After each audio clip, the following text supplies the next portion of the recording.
el momento vamos en tiempo, salvo estos retrasos que te acuerdas tuvimos en febrero de 3 semanas que no recibimos las vacunas que estábamos planeando de Pfizer. De Pfizer, sí.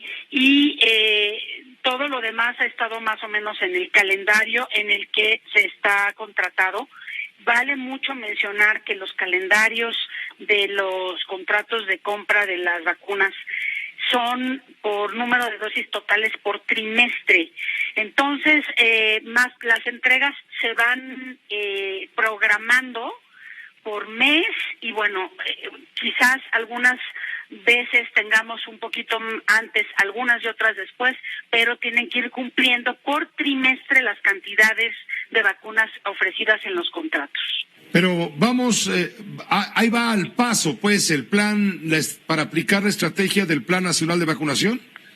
Ahí vamos, creo que no sé si tú puedes recordar aquella, no sé, hace semanas, un mes y medio, que hablábamos, Pepe, de que íbamos a empezar a recibir ya millones de dosis a la semana, que iba a ir increciendo la cantidad de vacunas que el país recibe cada semana, y eso es lo que está pasando ahora. Empezamos recibiendo de pocas, ahora ya estamos recibiendo de varias farmacéuticas a la semana al mismo. Mira, me gusta mucho tu pregunta porque normalmente pensamos que todo ha sido malo con la pandemia y vaya, o sea, no es que tengamos mucho que celebrar, pero creo que hay puntos muy rescatables y muy valiosos. Primero, la gente hace más conciencia, perdón por la cacofonía, de la ciencia, ¿sí? Es decir, la gente hoy está más enterada de lo que es un virus, de lo que es una epidemia y de lo que es una pandemia, ¿no? Hoy la gente entiende que tenemos que tener medidas de higiene, que utilizar un cubrebocas, que lavarnos las manos. La gente está entendiendo que es peligroso vivir pegados unos con los otros y hay que mantener una sana distancia.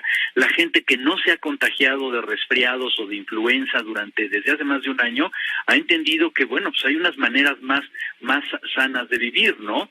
Se ha cobrado una conciencia importante, creo yo, sobre la necesidad de estar vacunados, Pepe. Esto es también muy importante.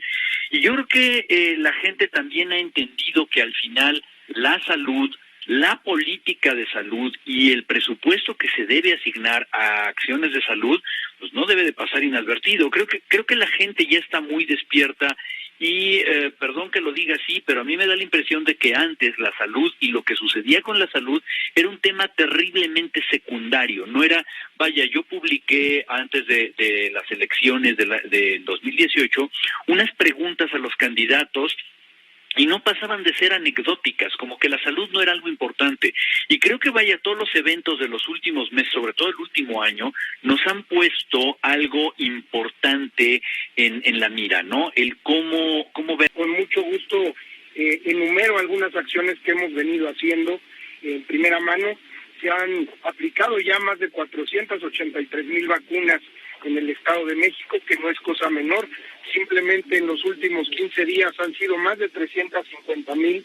Hemos incluso cumplido las metas de vacunación antes de lo previsto. En algunos municipios ya llevamos una penetración de 56 municipios que han empezado con este proceso de la primera vacuna.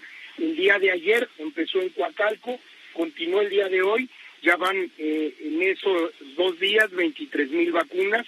Mañana empieza en Nezahualcóyotl, tendremos 6 puntos de vacunación, 2 de ellos son vacunación en automóvil.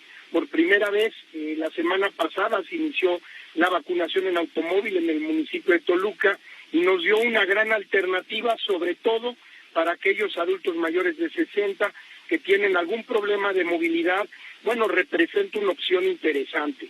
Nos ha dado cuenta también de que es una opción que protege primero, evidentemente, a las personas que van a vacunarse, y también nuestras vacunadoras guardan una distancia importante, entonces protegemos también a la gente.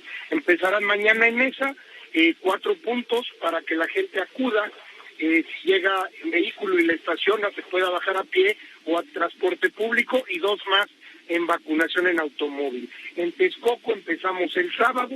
Esto también tendremos 2 puntos de vacunación, uno a pie y otro en automóvil, que representa, pues como te decía, una alternativa. Y la siguiente semana también empezaremos con los municipios de Cuautitlán Izcalli y Chimalhuacán. El cómo se ha adoptado la estrategia, Pepe, es, hemos cruzado con el gobierno federal, el gobierno del Estado. Hola, buenas noches. Pues lo dices bien, es uno de los grandes artistas que México ha tenido. Él es de origen español, nació en Barcelona, pero él siempre se dijo mexicano. Dijo que aquí encontró realmente el sustento de su vocación con un elemento muy importante en su obra, que es la luz. Esa luz del altiplano que ha asombrado a muchos de los viajeros que han pasado por nuestras tierras. Una luz que ya no podemos ver por la contaminación, pero que en su momento, cuando él llegó en 1949, fue un elemento muy importante que lo impactó al grado de que de las primeras cosas que hizo, haya empezado, digamos, a tener inquietudes por dibujar, por hacer escultura en Barcelona. Lo que hizo fue irse a la pirámide del Sol y ahí a pleno sol pintar cosas que surgían precisamente de esa estructura inmensa que tenía enfrente. Entonces Vicente Rojo dice que él decidió desde el primer día en que llegó a México en ser mexicano, y vaya que lo demostró. Aquí terminó su formación en la Esmeralda y también, digamos, dejó toda una vocación editorial que marcó muchísimos suplementos periódicos importantes en el ámbito cultural, como fue México en la cultura en México, y se rodeó con una serie de personajes realmente asombrosos. Cuando él habla de sus amigos, uno tiene que pensar en Fernando Benítez, en Octavio Paz, en José Emilio Pacheco, en Carlos Monsiváis, en Elena Poniatowska, en Manuel Felgueres, y todo ese grupo de la famosa Ruptura, que él en realidad ya al final de su vida, en los últimos años, matizó y dijo que más que ruptura había sido una continuación porque habían tomado la estafeta y era continuación para enriquecer una propuesta que habían iniciado otros artistas como Diego Rivera, ¿no? Entonces, lo dices bien, Pepe Cárdenas es un gran artista que dejó una huella profunda en el arte abstracto mexicano y también en el mundo editorial. ¿En dónde podemos apreciar la obra? Le pedimos al doctor Luis Carlos Ugalde, director general de Integralia Consultores, empresa de análisis de riesgo político, que interprete todo esto que está en la efervescencia política y económica en este momento. Doctor, qué gusto saludarte, Luis Carlos. Muy buenas noches. Muy buenas noches, Pepe. Buenas noches, Luis Carlos. Pues dice el presidente que hay riesgo de una nueva crisis económica.